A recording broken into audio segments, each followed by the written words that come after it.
Smart Budget Committee meeting to order at 1:14 p.m. Thank you, everyone, for joining us today. We're going to start with roll call. Ms. Martin, please. Committee Chairman, Tom Paulino. Present. Miss Hillary Chambers. Present. Thank you. Dr. Curtis Ivory is excused absence at this Thank you. time. All righty, Chair would entertain a motion to approve the agenda. I would move to approve the agenda. Supported. All those in favor, please signify by saying aye. Aye. Any opposed? Motion passes. Ms. Martin, can we please have the certification of public notice? Yes, Smart will hold a physical year 2025 budget. Sorry, this is on. Okay, my apologies. Smart will hold a physical year 2025 budget committee meeting May 23rd, 2024 at 1 p.m. in the field building located at 535 Rizzo Street, Suite 600, Detroit, Michigan 48226. Public participation will only be available for members attending in person or those who email comments for the process outlined below. This meeting is open to the public. Thank you, Ms. Martin. Appreciate it. We will open up public participation again for everyone joining us here. Please, all items discussed today in public participation to be geared toward the operating and capital budget, as our board meeting will start shortly thereafter. Any members of the public willing to speak and address the budget committee this afternoon? Going once, twice, three times here in person. Anyone send any correspondence in for the subcommittee? Seeing none, we will close public participation. We will now move on to committee reports and our new business. Ryan, I believe you are going to provide us with a presentation of the proposed fiscal year 2025 operating budget, the restricted rate operating budget, and the proposed fiscal year 2025 through fiscal year 2029 capital budget. Ryan. Yes, thank you. So the first thing I want to say about the SMART budget, it's the operating budget is $173 million. So we have grown substantially over the year, but the more important thing is we expect this budget is balanced and we expect it to be sustainable. I've included some of our operating, our budgeted operating metrics up here: hours, miles, staffing. The important point I want to make is that this budget allows us to operate all full scheduled, planned routes for fiscal year 25. So there's no cuts as a result of this budget from what we would colloquially call 100% of our normal schedule. Awesome. So while we do have a driver shortage, mechanic shortage that's ongoing, this budget allows us to operate at that 100% schedule if and when that problem is corrected. The next thing I'd like to do is walk through some of the areas of focus that we have for 2025. And you'll hear some overarching kind of themes throughout as we kind of walk through the areas of focus. But at the end of the day, our overall goal with these budget changes is service reliability, making sure we're putting the best product on the street, and making sure that we are serving our customers. So that's riders, as well as community partners, as well as staff internally, to the best of our ability. Some of the other areas that you'll kind of see a theme as we go through this is overall continuous improvement of SMART's processes and systems. So making sure that we're using data, having the most effective standard operating procedures, and overall financial management of SMART's processes. I'll start with a couple comments on workforce development. So the board has heard throughout fiscal year 25 a number of initiatives that we've been doing. We can't do anything without operators and mechanics.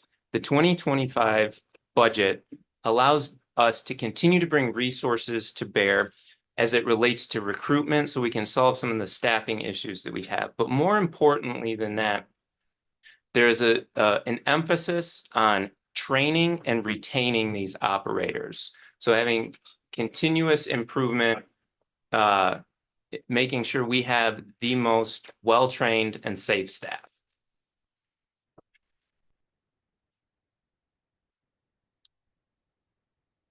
Another area of focus that you'll see is making sure that we have the staff and the external resources available to do a do a review of all critical workflows and processes at SMART.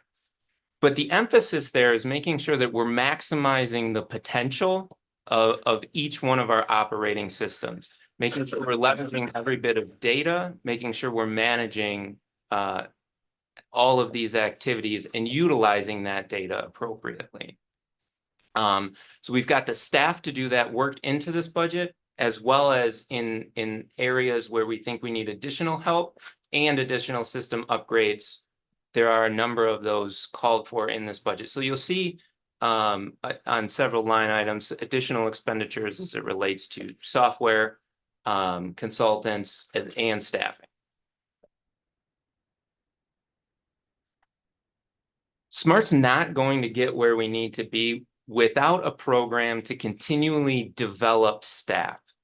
So within this budget, additionally, we've got the resources to bring to bear to allow for additional training for staff, but also the development of internal processes to help review, coach, and help staff grow every year. So as SMART's growing, our staff are able to meet the additional demands that come from SMART's continual growth.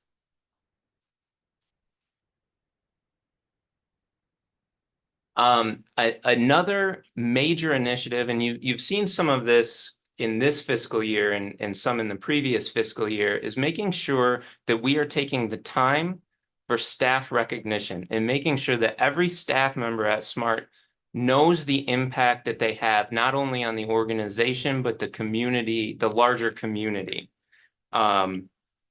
We've implemented several programs, one being graduations, which you can see pictured here, where we take the time to recognize the occasion, the momentous occasion of graduating and becoming a SMART operator. You've seen our Operator of the Year buses, as well as our 25 year plus celebration buses. Just making sure that our staff know that they are appreciated. And we're really hoping that once people know and can feel that they're appreciated, that helps us with turnover as well. Our next area of focus is safety. And this is an overall cultural shift to make sure that we have the resources and the staff available to create an environment of safety.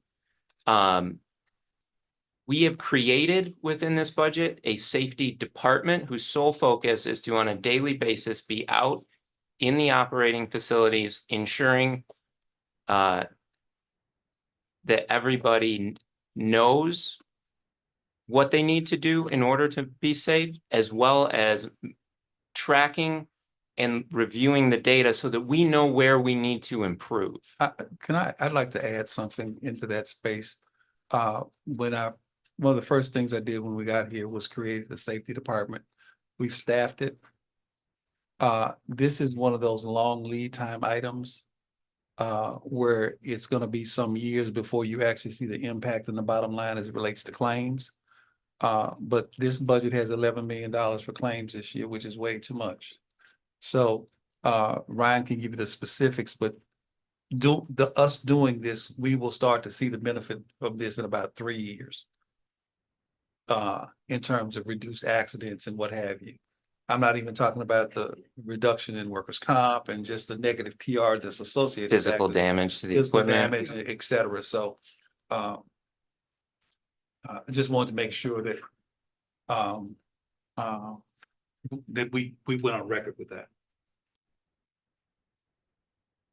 But that's not going to happen by itself. We need we've budgeted for the hours as well as the staff to help people know what it is they need to do to maintain safe, effective operations. We kind of touched on a couple of these. As Dwight was saying, this is an investment. It's not going to change overnight. But if done correctly, it will have a significant ROI. So you see the safety belt there. One of the things that we were able to do, our operators had not been wearing seatbelts. And one of the reasons why it was just because it was a seatbelt, no lap. So we're installing lap belts on the fleet so that our operators, in the event they're actually in an accident, don't go through the windshield. It's not a legal requirement to have a seatbelt. It's a legal requirement, but it's one of those that's virtually impossible to enforce because you don't have the controls in a bus like you have in a car where it requires you to put the seatbelt on, beeps and what have you. So we had the conversation with the operators and they wanted a shoulder harness, which made perfect sense to us. And it's actually one of the things about it, it's orange, so we'll be able to see whether or not they have it on. So we're retrofitting the fleet to do that. So again, all of this is about safety. There's another thing that we didn't talk about that doesn't seem like a big deal. But we started issuing operators out of training uniforms so that when they're driving by themselves, they have uniforms. Well, a lot of people don't realize that that's a security issue. If you're just wearing a white shirt with a black tie and get up on the bus, how do I know you're an operator without some kind of identification? So people don't necessarily think about all of these aspects as it relates to safety and security. But that's just part of it.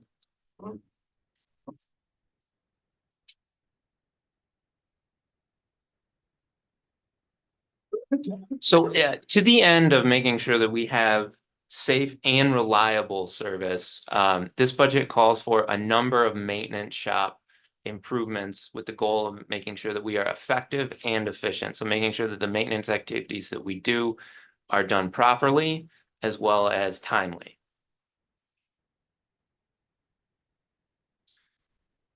We have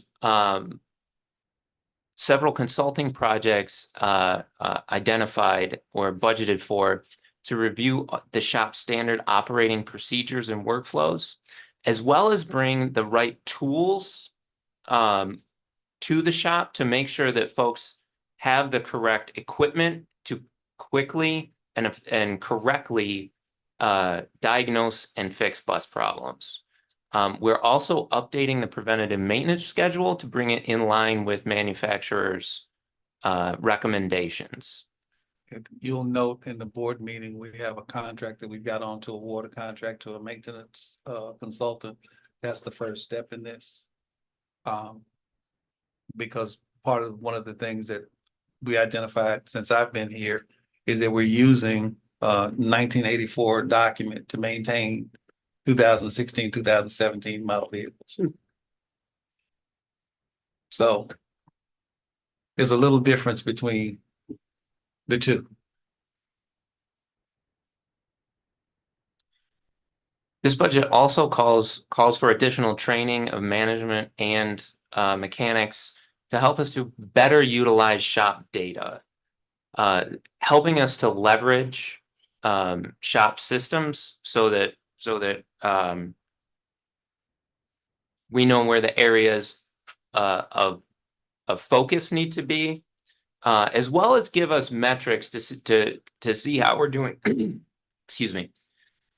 By implementing things like standard labor hours, as well as tracking average cost per task, so you can kind of use that as a measuring stick to see where your outliers are. Excuse me. Sip of water.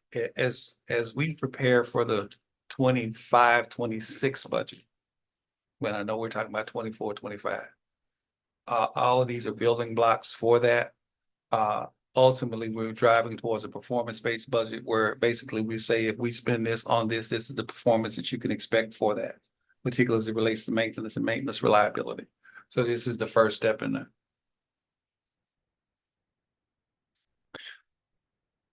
Within this budget, there is several new positions as it relates to parts inventory and parts management. The goal there is to make sure that we have the correct parts at the correct time, and sometimes more importantly, at the correct time.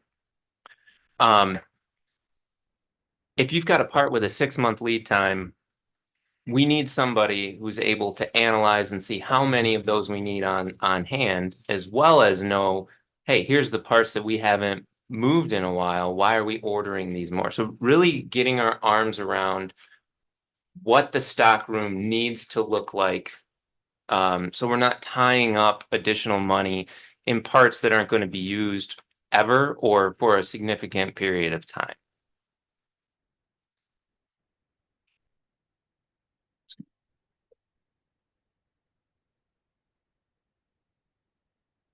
Within the maintenance shop, another area, and so this is actually a really exciting one, providing staffing so that Smart can do better warranty analysis. Being able to review and know when we have breakdowns and what parts are under warranty so that we can recoup the cost, not only of the part, but as the time that it takes us to replace it, repair it, tow the bus, all of those second order effects that are a major cost to Smart. This is one of those positions that will over time pay for itself. And you may not see that, but one of the things we're working on is how do we, what systems do we need so that we can track that, analyze it, and see how we're doing with regard to parts warranty. So to illustrate a point, we didn't have this position, so any repairs that happen to brand new buses, we hate that cost.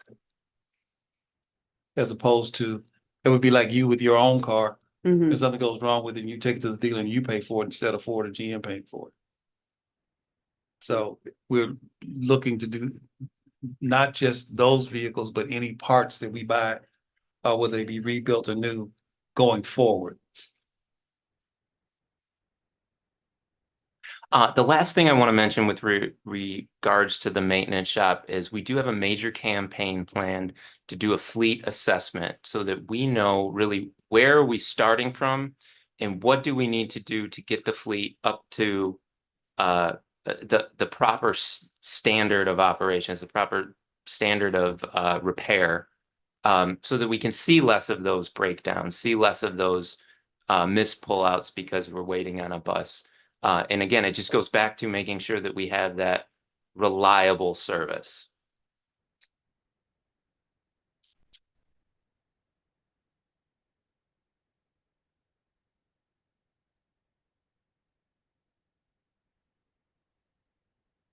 One of the other major initiatives we're working on is a capital improvement plan. And really here, what we want to do is making sure that Smart's facilities are in the correct place, shape, and condition so that we can meet that future demand, as well as making sure that they are a place people want to work. It's been a number of years since many of these facilities have been updated, and it shows in some areas, to be sure.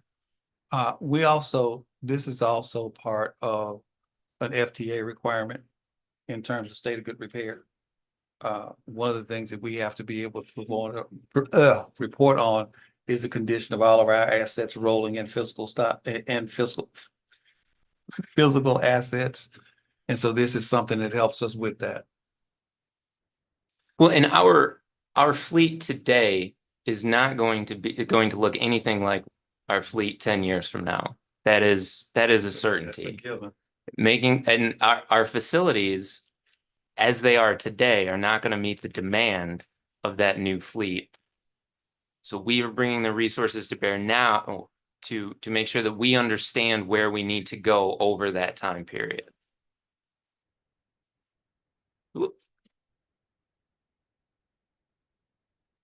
Another area where we're focusing is on compliance. So Smart's compliance environment is quite complicated. We have financial requirements, maintenance requirements. Operational requirements, making sure we're testing for substance abuse, EEO, ADA requirements. In a lot of situations currently, we have a single or few people looking at these items. So really making sure we have the staff that can focus on substance abuse as opposed to substance abuse plus 5 other things. Or go ahead. Each one of these areas is a FTA mandate. There's a specific way that you have to do substance abuse in order to be able to comply with that. They do periodic audits. So far, we haven't been hit with one, and we're trying to get in front of it. We have an FTA triennial audit that happens every 3 years. We had one right after I got here, I think it was. And they look at everything from drafts to how you maintain a vehicle. And so is this structure helps us be proactive about what we need to do as opposed to reactive. Because not complying impacts our ability to get federal funds. And so we're not trying to do anything that's going to impact that.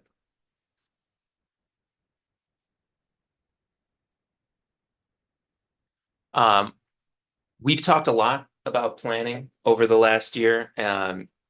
We've talked a lot about smarter mobility, fleet transition consulting.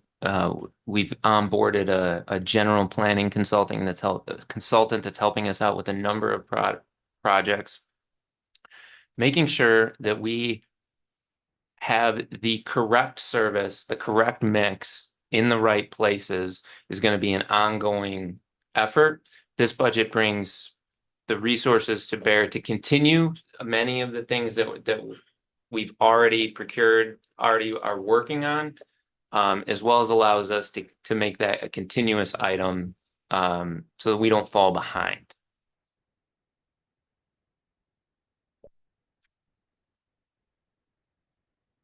And the last item I want to touch on is we have significant improvements planned in the community partner coordination area.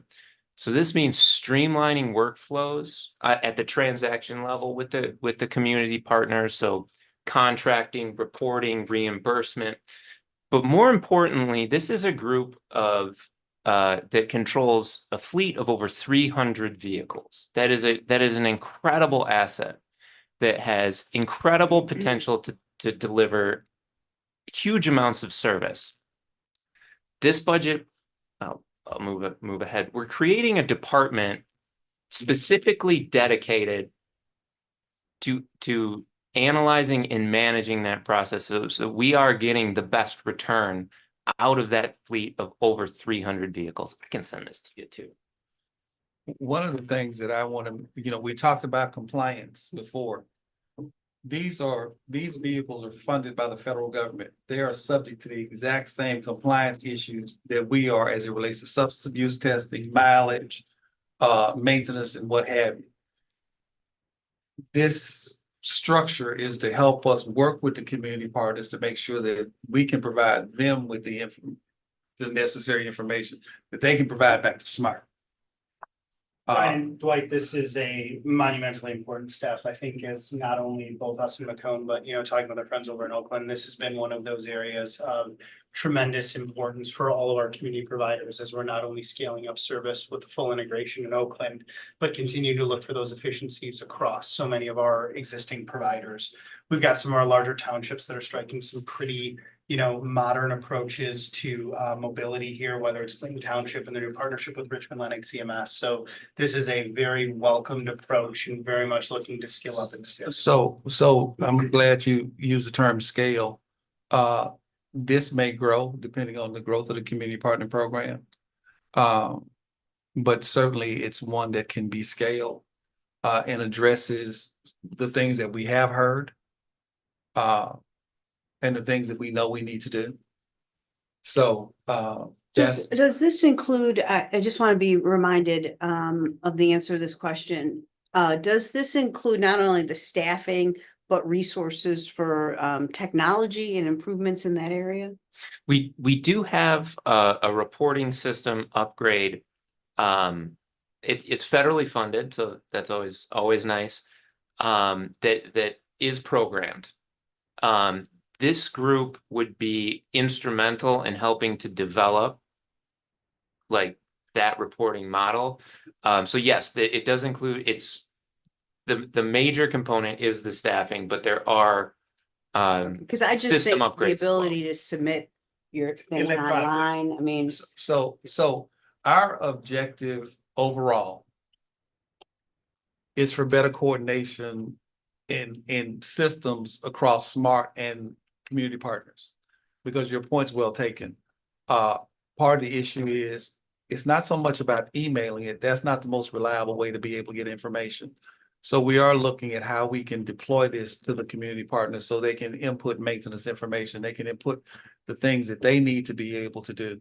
There are a lot of web-based systems out there that we should allow them to be able to plug into. And so that's what we are working towards. I mean, just simple DocuSign, so that Exactly, we're not exactly. sending these contracts back and forth endlessly. Exactly. So, Okay. and actually even there are a couple of things also that I want to point out that SMART has not done, but we're going to do. The 5310 program allows for the agency to submit for costs to reimburse for managing it. We have not done that, but we are. Mhm. So that SMART itself is not paying for it and let the 5310 program pay for it. We're also going to be working with the community partners about how they can maintain their own vehicles. Now, I'm not talking about them actually getting under the van and changing the oil, but if there's a dealer near them, letting them be responsible for that and us paying for it. Because in that way, it makes it a lot easier for them to be able to manage that process instead of, bringing the vehicle to SMART and waiting forever and ever because we don't have the capacity to do that. So that's all part of what this rollout is going to do.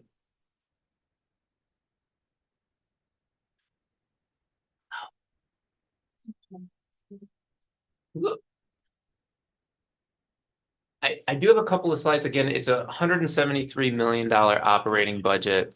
Our revenue sources is 58% local, which means over 40% of our revenue comes from non-property tax sources.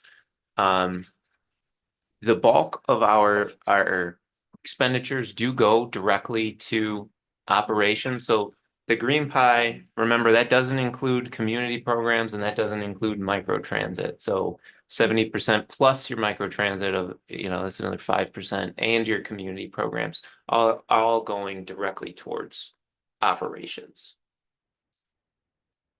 Ryan, so obviously with the increased support that we see in the Community Partners Program, that's going to be a vital endeavor for us. Also very pleased to see some of the investments that we're making in the professional services as we're looking for that quality, continuous quality improvement. And then with all the elements we're doing on the planning and the coordination side, and then even the public engagement and marketing. I know that was another critical component as we're out there continuing to engage the public and really understanding the impact that the service is having. So pleased to see those investments not only coming down the pipeline, but more importantly, as they're being scaled into all the different service provisions that we're deploying, whether it's from the fixed route, paratransit, and then even from the microtransit element. So very much appreciate on that end. Hillary, anything else? Well, can I just ask, because I've been looking at this since we did the pre-briefing as well. Where is the organizational chart? Is it in this packet? It is not in this package. Okay, all right, so it's referenced, but there's no actual organizational chart. Well, there is one, and we'll get it to you. It's about this big. Right, I know. And you may need, magnifying glasses to be able to read it, but. Right, we'll- okay. yeah, we I just do wondered have it. because it's listed here and I Yes, just yes, I've yes, we been do. wanted to make sure. Okay, If we get that transmitted to the board, that'd be great. too, Yeah. on that end. it's a new one too, right? Yes. Yeah, Yes. yeah, that would be Yes, great. Yeah, yes. okay. Anything else, Ms. No, Chambers? I have nothing else. Ryan or Dwight, anything else from your perspective with regards to the budget? No, the only other thing that I would say that's, again, this is the building block. Any capital project that SMART has can also, staff time can be charged to it. We have not done that historically. That's also some of the things that we're going to be doing as we roll forward. Is if we can charge staff time to something other than the dollars that come in and actually go to a grant to support it, Mhm. we will do that. So it's all about a lot of this is a change in philosophy. And the last thing I will say, and you'll hear more about it when we actually do the presentation to the board. This is really about improving customer service, customer satisfaction.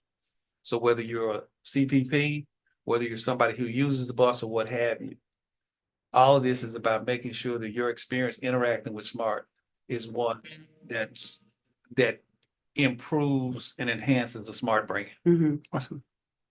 Excellent. I'd like to make a motion that we recommend the proposed fiscal year 2025 operating budget, the fiscal year 2025 restricted operating budget, and the fiscal year 2025-2029 capital budget to the full board. Support?